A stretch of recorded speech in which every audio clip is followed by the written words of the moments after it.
pledge allegiance to the flag of the United States of America and to the republic for which it stands, one nation, under God, indivisible, with liberty and justice for all. Thank you. Approval of minutes. So moved. Second. A motion is second. All in favor say aye. Aye. Opposed say nay. Public input. Anyone in the audience like to be heard today? Seeing no one, let's move to the streetcar system report. Mr. Bracken. Morning, Mr. Chairman, Mr. President. We had a really good month again this month. 2,150.75 trips performed. We had 7 missed trips, which comes down to about a 99.97% performance record. May there was no late departures, so we're 100% on time for those. No accidents or incidents again for the month of May. I won't be able to say that next week. We had a small little bumper tag here in the barn this weekend, so our record for 6 months is going to be about 9 days short, so unfortunately. So you had an accident with yourself? One of our motormen ran into a pallet, so that's not in our standards it's still an accident because it's a fixed object. Streetcar still is unbeaten. Streetcar is unbeaten. It won, yes. 36.05 hours of extra service, and you'll see the list of the special events that we provided service to for this month. 14 PMs during the month, and 17 wheelchair boardings. So other than that, it's pretty uneventful. We did have a meeting with the City of Tampa, Mr. Martinez, with his safety group this month. So we're working on getting the tie replacement schedule going out there. The safety markings on the whole right away. They finished their audit for that, so that's coming up forward. So we've got a lot of things moving forward, and then 27th, 20th, and 29th, FDOT will be back in town for their tri-monthly visit, and we'll keep them happy and keep moving on. That's great. Are you good on I your part? was going to do it under my report. I will. Thank you. I don't have very much to report. We did the fourth Friday last month, and we had a couple hundred free riders, and it made everybody really happy. And so we're going to do it again this Friday night, and hopefully we'll just continue doing it. Seems to be a good. Very popular. Yeah. I mean, YCDC really appreciates it, and the Downtown Partnership appreciates it, and the Channel District appreciates it. So. And it wasn't that expensive an endeavor. So I will move on to the Miss Egan's report. So now it's time, Brian Allen, come on down. You're aware we have been searching high and low and across the country for a streetcar director. So Brian Allen joins us now from Capital Metro in Austin. You were the program manager of Rail and Fleet Services. Mm-hmm. But though your youthful appearance belies that you have 30 years in railroad management, started at the Delaware and Ulster Railroad. And correct me if I'm wrong, you have been a general manager, a director of operations, and a chief mechanical officer. And now you're here in Tampa because we're the coolest place to be. That's right. And would you like to share any words with our board? No, but I would like to thank you for choosing me for this position. I'm really excited to be here. Love the system, and can't wait to get started. Well, we're glad to have you. I had a question for you. I did look at your resume. You have a great resume. In Austin, you were a DMU rail guy, I think. And you've been a rail guy most of your career. So how do you become a streetcar guy? I think there's a lot of... At Capital Metro, the system was actually set up more as a light rail system, even though we were a heavy rail system with the DMUs. And this is something I've been really wanting to do, to get away from the heavy rail side of it. Actually, my family history... I have some family ties to the interurban network that used to be in Ohio. Oh my. So I've always had an interest, and I've had a strong interest in learning traction power. So this is just part of my continuing education. Here you are. Well, good. Well, we're glad to have you. Thank you. Thank you. Well, I hope that we can pick your brain a little bit because, I don't know if you know this, but the Chamber's intercity visit this year is Austin. So probably be contacting you to get some advice on the kinds of things to see with their transportation networks, and should be so familiar with it because I think a lot of our community leaders that are going on that trip would be really interested in learning more about it and what's the best way to experience it and that kind of thing. So we'll be in contact with you because you're going to be a great resource for that for us to prepare to go to that trip. Okay, I'll be happy to help. Is this the quorum? You have quorum, yes, sir. That's not my name, but I'll take it. Sorry I'm late. That's fine. Now that we have a quorum, let's move to our Good action afternoon, item. Mr. Somebody Quorum. goes to the count. Oh, I'm sorry. We need a Lori Gage report. If she's not here, then it's always good. No, there's no money this time. But she did it last month. If you look at the streetcars, you'll see some very beautiful creative by HCC and also by Red Bull. And in August, Red Bull will be wrapping 2 more. So they look really nice. That's all I have. Yeah, they do. They're pretty. Mm-hmm. Pretty. Thank you. Okay, action Go item. back to your minutes. Your minutes. We already did them. We did the You didn't minutes. have a quorum, though. Oh, Motion to approve the minutes. so moved. Motion second. All in favor, say aye. Opposed, say nay. Aye. Do we have a quorum now? Oh, well, then I take it back. I apologize. Twice doesn't hurt. It's like praying before dinner, I suppose. Okay, Lena Pettit, resolution. Good afternoon. It's about time you got to speak in. Right? Yes. And I'm speaking on resolution action item to discontinue the convention delegates program. This program was first introduced in 2014 with the condition that it will be annually reviewed for its successes. In 2015 and 2016, it was again renewed. And this is the 3rd year. We just finished the 3rd year of this program, and the ridership, as you can see from your action item, page 4-1, was 1,795 people. And we can say that the 2nd year was decreased. The 1st year was quite successful. It was over 3,000 rides. Then there was a decrease of 1,300 or so rides, and the 3rd year was a little bit better than the 2nd, but overall decrease of 1,800 rides as compared to the 1st year.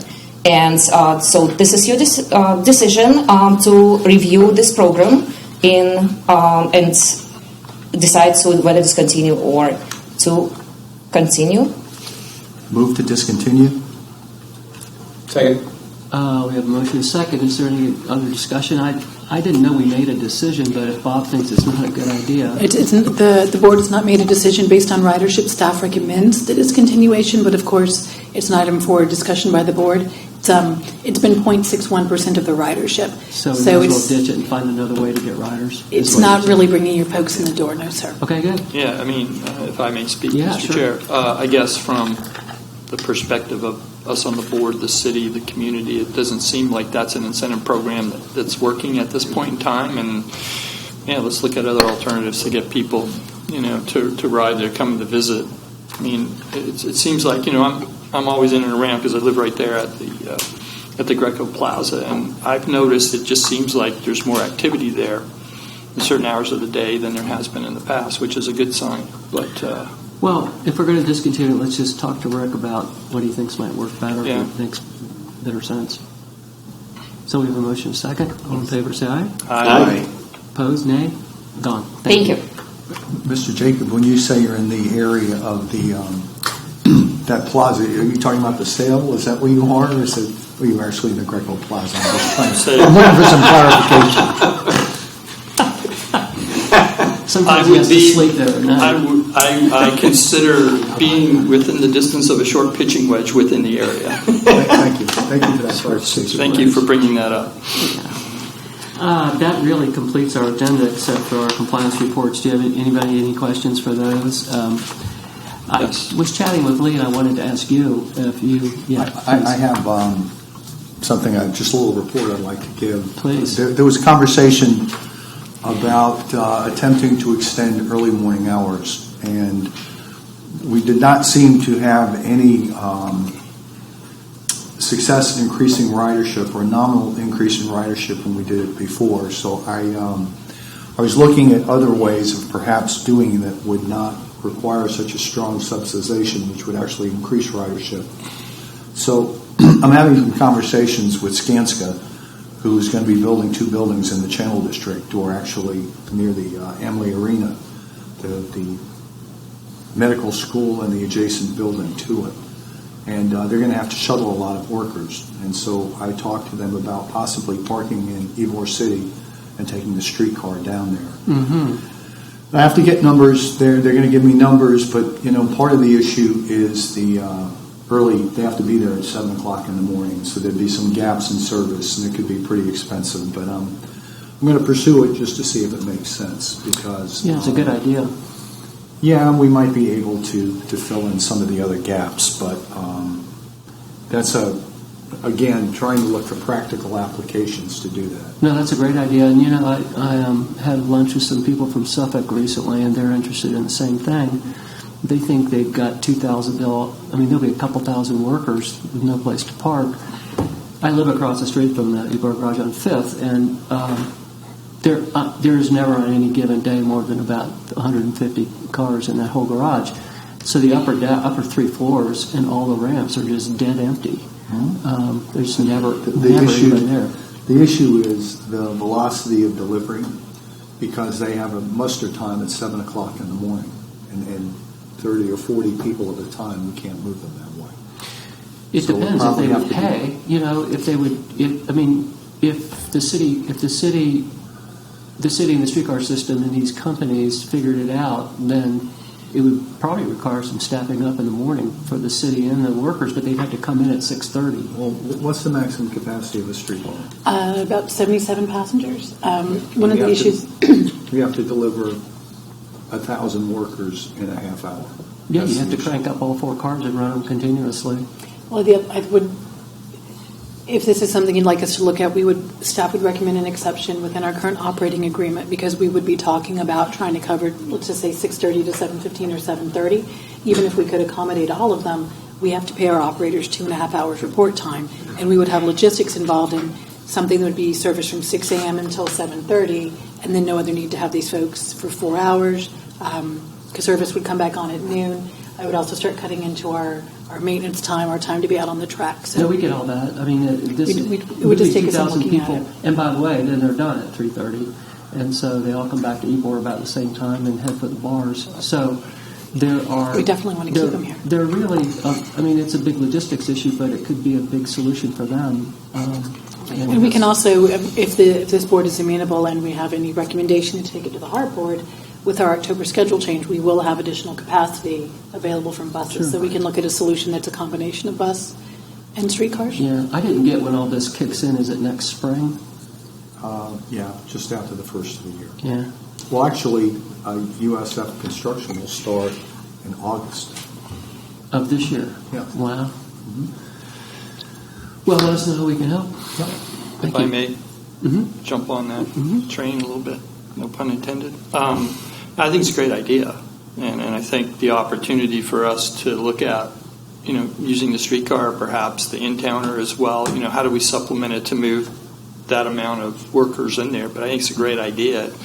It certainly makes the system more viable, and certainly in the eyes of the community, and it takes off some tremendous pressure on the parking situation that they're going to have down there because it's going to be dicey down there for parking and moving people I'm around. Numbers and timing now, and we'll see if we can make it work. But I think it's a great idea. I think it'd be a heck of an investment for construction companies down there to do that, to help them out. Yeah, and I think that they can afford to pay for some of this. Okay, we don't really have the budget on the discussion, but we talked last month about the potential of a extra $150,000 from either the CRAs or the city. Were you able to get any feedback on that? No from the city, and the CRA managers have actually the downtown and Channel District one is out. His mom is sick, and so when he gets back, I'll have him have conversations with his boards. Okay, good. We'll have a conversation with the CRA board about that subject matter. Okay, great. So I think... And we'll get lined up for our visits as well. Yeah, we will, and I think that we have to adopt a budget in July, so you need to prepare it both ways, with or without the extra $150,000. I talked to Lee. He thinks that the endowment is stable enough for us to take $100,000 out of it. So I would like the board to be supportive of doing that. And so you need a budget if everybody agrees, to add $100,000 to the base budget and then a second budget with another 150. And as we discussed last month, I think the purpose would be then, if all that works out, to figure out how to spend it, how to give away days and rides and stimulate ridership in some productive way. How much does that leave if we took 100,000 out of the endowment? Somewhere between 300,000 and 400,000. Last month it was 7, and I knew that wasn't real. No. But I think it's stable at around 400, and I think the reason is that we're putting advertising funds and stuff in there because it doesn't go into our current budget, so it builds up. So, where are we at? I mean, is there any opportunities to generate additional revenue in that capacity? Like, where are we at with Port Tampa Bay? My understanding is they haven't been putting any funding into the streetcar, but we run 4 years. Run right through the middle of their proposed development district, and all the materials I've seen, their design materials, has the streetcar prominently displayed on there. Is it time to revisit that?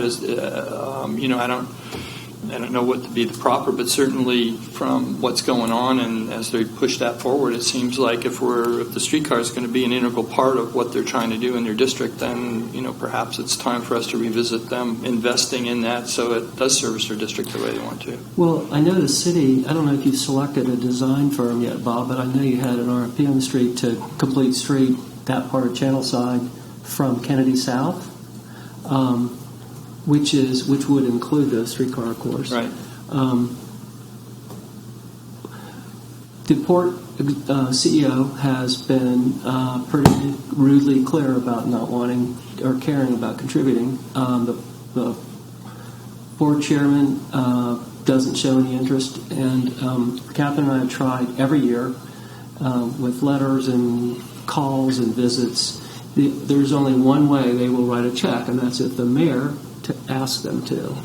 And I can't ask him to do that. He can choose or not, and he has not chosen to do that. So I don't know what to tell you. Okay. I mean, really, it's an impasse as far as I can tell.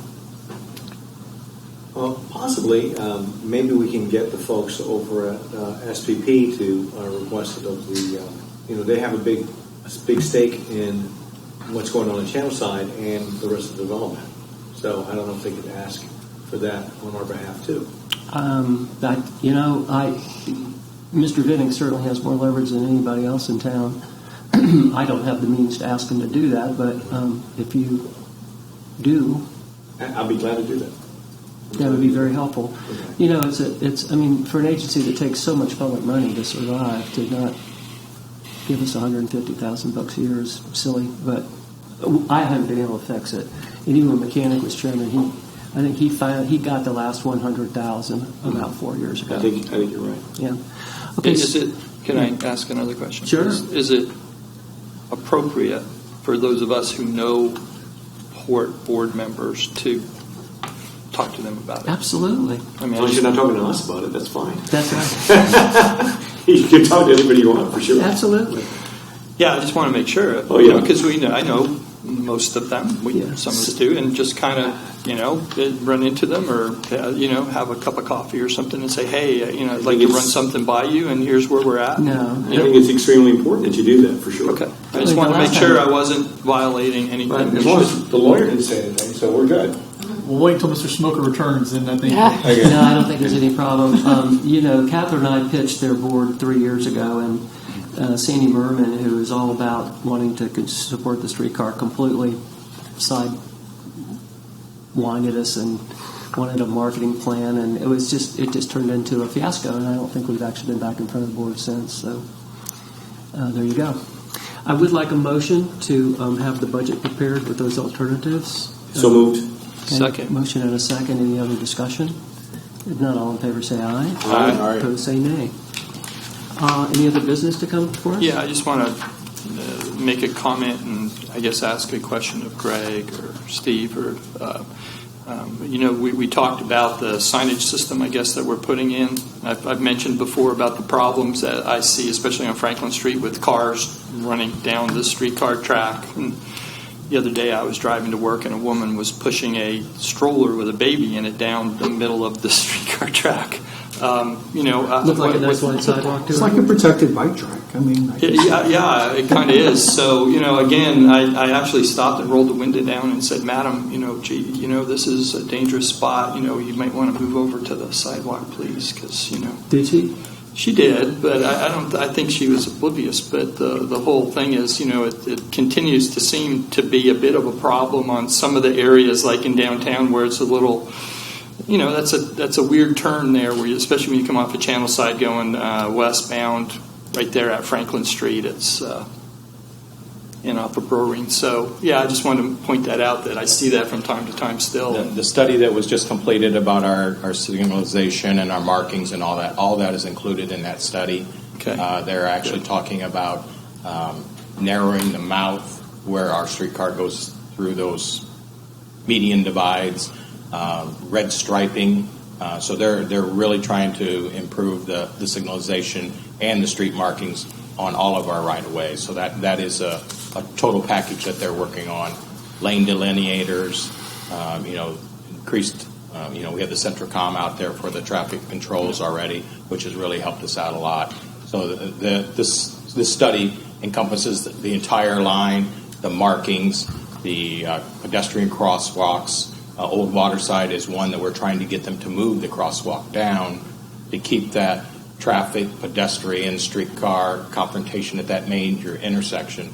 If we can move the crosswalk down a couple hundred feet, that eliminates that crosswalk and the cars stopping because the pedestrian's in the way and the streetcar is stopping, all making a big mess there. So those are all figured into that study that they've done, and they've done a very good job. And the city is already starting the procurement process for the painters and all that stuff to get out there and start doing the work. So interesting. Coming. Okay. City's been very, very helpful, since I've been there in 8 months now. We've had some very good meetings with the city, and they're very actively engaging. They're actually we just talked about the railroad tie replacement program that we're going to start going, because that is going to be the next biggest issue that we're going to have in the next 2 years at the max. There's quite a bit of age occurring on the railroad ties, so they're going to have to be replaced. And they have a 2-year plan on budget already in place to do that, and we'll probably be starting here this year. We've had our consultant come out, and I think we've identified 148 ties that need replaced immediately. So we're already in the process, already starting to get that program going. So, what is out of curiosity, because I don't know, what is the useful life of a railroad tie like that? 20 years. 20 years is the useful life. Okay. So we're getting close. Yeah, we're at 15, so it's getting to that time. So we've identified the top priority ones to do, and then they have also come through with a stormwater project that they're going to be addressing some of our flooding issues with. 7 sites have been identified that they're going to be working on, and we're trying to work the replacement of the ties in conjunction with the replacement of the storm sewer issues that they're going to be doing. Good. So the main one is the bucket, the bowl down there by the CS interlock. We're trying to convince them to go ahead and make that an embedded rail instead of the ballasted track, so it'll last a lot longer, because everything comes downhill from Kadrisha all the way down and ends up down there in that bowl. So they've got some changes into the sewer flow patterns and try and put some more basins in there to catch the water before it gets down to there. So they've got a very good effort, and like I said, 7 areas are our main focus to start out with. So, and that is being let out to the contractors very shortly. So good. We'll be seeing that come forth too. So. Good. Thank you. Okay. Before Thanks, we Greg. leave, you did manufacture a document Yes, for us, and at least tell us what it is. I'm going to ask Jeff to come forward, and we will show you what we're talking about, so you don't have to guess. At the last THS board meeting, there was conversation about if the board chose to make some modifications to the fare structure, offer a couple of days a month where there was no fare, what would that impact be based on current fare collection? So our finance team had pulled together some information, and that is our handout. And I'm going to turn it over to Jeff now. Good afternoon. Jeff Stewart, Chief Financial Officer for HART. As Ms. Egan mentioned, the conversation last month about if there was an availability of funds from the continued fund balance, where could that money be applied to? And one conversation that the board had was, what if there was a provision of free fares on specific days of the month or the week, and what would that total impact be to overall revenue, and how much of that revenue would need to come from the endowment to make up for that? And what you have before you is just some rough cut numbers based on the ridership that exists today, average over the year. So, as an example, if you were to decide to have every Friday of the year free rides, we would have to come up with $70,000 from another revenue source, which obviously that $100,000 that we discussed today, would be ample to cover that. We have Friday, Saturday, and Sunday, either per month or for the entire year. That's a little bit higher at about $260,000 a year. And then Mondays, obviously Mondays have the lowest amount of ridership of our system, and you're looking around $41,000 that would need to be filled to make up for that lost revenue of our typical average ridership for those days. So that's what's before you. Those are options based on if we were to choose to do the free rides. It does not take into account what that increased ridership would be if we were paying, but the catalyst would be the free to get the higher ridership. So this is just the amount of money that we would need to fill the gap for not achieving based on the free fares for those days. Right, and so the far right column is simply the current monthly average ridership for those periods? Yes. Okay. Good, thank you. Bring this back. Yes, sir. Any other business to come before us? If not, this meeting is adjourned. Thank you. Speed record.